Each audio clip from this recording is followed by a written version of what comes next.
In looking for new daily exercises, I'm constantly trying to find new and fun types of projects and tasks to walk through. And so that is what I'm going to do today. This is much more extensive than the traditional one. In fact, it is such a complicated kind of process that, especially if you're a new developer, that I'm going to do it twice. I'm going to do it once today using one approach, and then I'm going to do a completely different approach tomorrow so that you can see there are multiple ways of doing it. And I'm going to go into that in a little bit. Right now, let me talk about what this is going to have to do.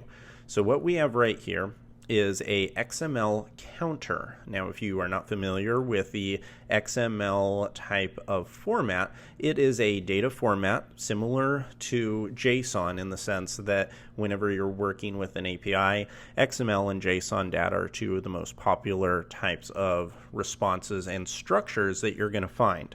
And if you open up the full code repo here, you're going to see that inside of the support directory, there is a Macbeth XML file. Now, I got this idea from the Upcase platform. It's Thoughtbot's training program, and I thought this was a really cool exercise and it'd be something you would like to do. So this is a XML file, and this file is very long. If you come all the way down, you can see that it is over 5,000 lines long, and the structure is definitely pretty unique. So you have all kinds of things. If you go up to the top of the file, like you have play tags, and you have p tags, persona, you have groups, there's all kinds of things like this. So one of the very first things that you're going to have to do is to figure out what type of structure the XML file is so that you can iterate over.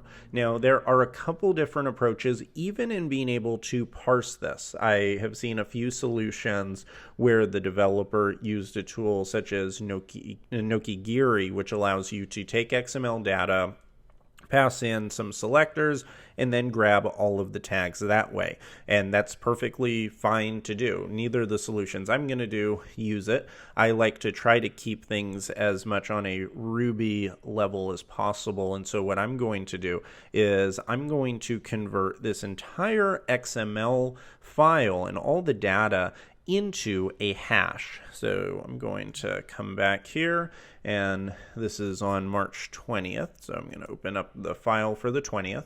And at the very top of the file, I'm going to require another library in addition to RSpec. And what that library is going to be the active support core extension hash library. I know that's a little bit of a mouthful. That's active support core hash library. So if you do not have active support or the active support gem installed on your computer, then make sure that you go and install it. So you could do something like this, where it's gem install, I believe it's active support. If not, you can definitely Google it. This is just giving you access to have the hash library. But that's the first thing I did, was I required that library. And what that's going to do is it allows you to take XML data and convert it into a plain old Ruby hash. So you can do all of the kind of things that you usually do when working with Ruby hash data structures. So now I can say def, and if you want to see what the method names need to be, it's going to be Macbeth counter. And so I'm going to say def Macbeth counter. And from here, I'm going to first bring in that data. So I'm going to say XML data equals file dot open. And with the location where we're at right now, if I just type in support/Macbeth.xml, this should give us what we need. Now, if you save this, so say you didn't fork this repo and pull it down on your local machine, and you just grab the files and you have them, say, on your desktop or in a code file, then you're going to have to pass in whatever path that you're using. If you are following along, this is going to work for the structure, the file structure that you can see that I have there on the left-hand side, and the same file structure that's in the GitHub repo. So now that we have that, let's actually convert it. So I'm going to say hash equals hash dot from XML. Now this is the part that this is a method that is available to us from active support. If you did not import the active support hash library, then you're not going to have access to this. So I'm going to say from XML and then just pass in the raw XML data. So let's see what this gives us.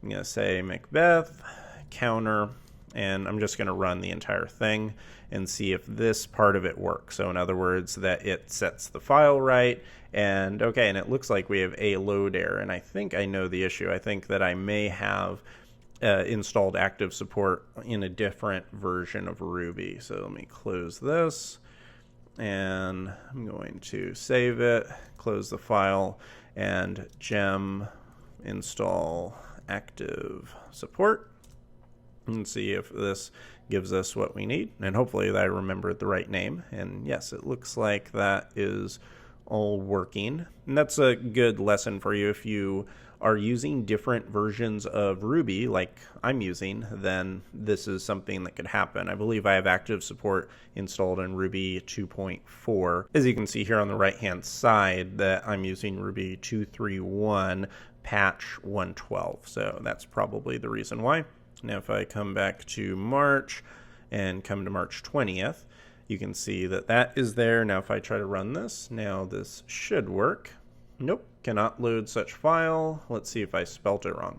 Active support, and that is, oh, there it is, core extension. Now if I save this, now this should fix it. I jumped the gun a little bit on there. Yeah, there we go. Okay, so now it's finding it. And if I come down, this is the important part. You can see that now the XML data is very different than how it looked before. It's no longer XML data. Now it's JSON data. Now we can actually work with it. So this is a very helpful tool in converting it from, and when I say JSON, I'm sorry, I meant a traditional Ruby hash. It looks very similar to JSON. It's a key value pair. So now that we have that, now we can actually work with it. And this is I'm going to take a quick pause on this to tell you, before I perform the implementation, I'm going to tell you what kind of implementation I'm going to do today versus what I'm going to do tomorrow. So in today's, I'm going to do what I consider to be the naive implementation. And this is going to be called the iterative implementation, which means I'm going to find the problem and then build a solution that fixes it one step at a time.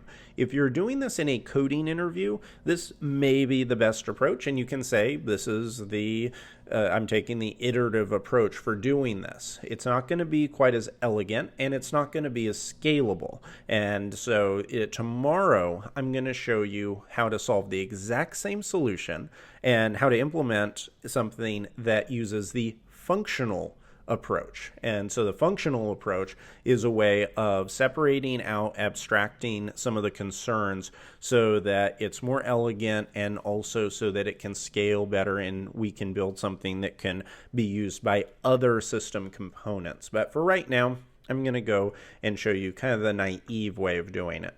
So the first thing I'm going to do is I'm going to create a counter hash. And if you remember from a few guides ago, we can do that by saying hash.new and set a default. So I'm going to say h, comma k for the block variables, then h is the hash, k is the key, and then set this equal to 0. The example we used a couple days ago was creating an empty hash, but in this case, we don't want to create an empty hash for the value. We want an integer we could add to, and the reason why we're creating this default is because, see all these examples, this is what we want at the end.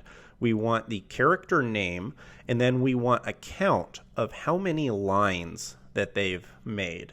So the first witch has 62 lines. Macbeth has 718 lines.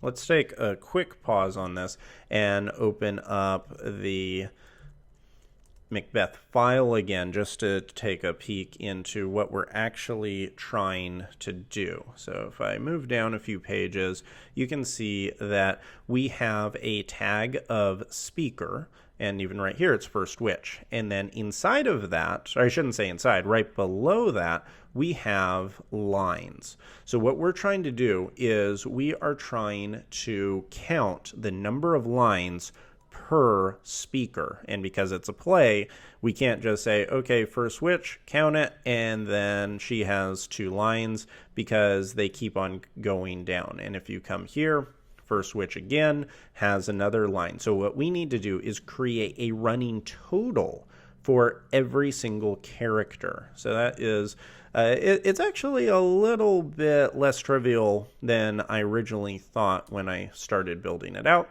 but we're going to be able to do it. There are a couple little tricky things that we'll run into as well as we build it out, but I'll stop and explain each of those as we go there. So as you can see, that is our goal. We want to count all the number of lines for every character, and we're going to start with this counter hash. Now, after that, now that we have that, now we can say hash, and this is where we're going to start parsing the XML. And so let me actually, just for the sake of clarity, I think what I'm going to do is let me pause here, and I'm going to close this side of it and then open this up on the other side so we can look at both of these side by side. So I'm going to say support Macbeth XML. Okay, here we go. So this may be a little bit easier to see the structure as we're going through it. So what we need to do now is start building our parser. So I'm going to say hash. So we're working with our hash. And now I'm going to grab the first one, which is going to be play.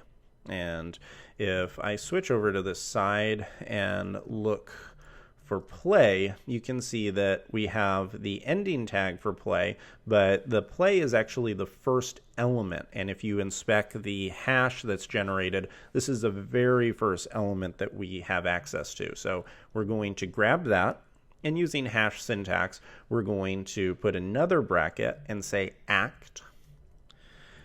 And then from there, we're just going to iterate over. So I'm going to say each do, and then we can say the key and the value. And then from there, we know now that we have play and act, the next item down the list, and so I can use K here, which stands for the key. The next item is going to be the scene. And if you did this by yourself, then you know that it's not quite as easy as I'm making it look. It took me a little while to go through the data and find how the nesting is, because that's essentially what we're looking to do. Is we're trying to find the way that this is nested, and some of that's trial and error. Some of it is simply performing a number of queries on the data to find that. So right here you can see in the first line on line 69, we have a scene. And so now if you look on line 11, that is what we're going through. So we are now in the scene, and the scene has a number of nested elements. So we're going to do the same thing here. I'm going to give a few more block variables of K2 and V2.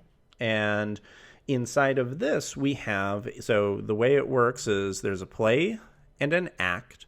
Then inside of that are a set of scenes, and inside of that is a set of speeches. And the speeches are what contain what we really want, and that is the list of lines per character. So I'm going to say speech, and then each do, and I'm going to now provide our last set of block variables, and these are nested as K3 and V3. And that is, let's see, if I'm just making sure that I have all that structure right.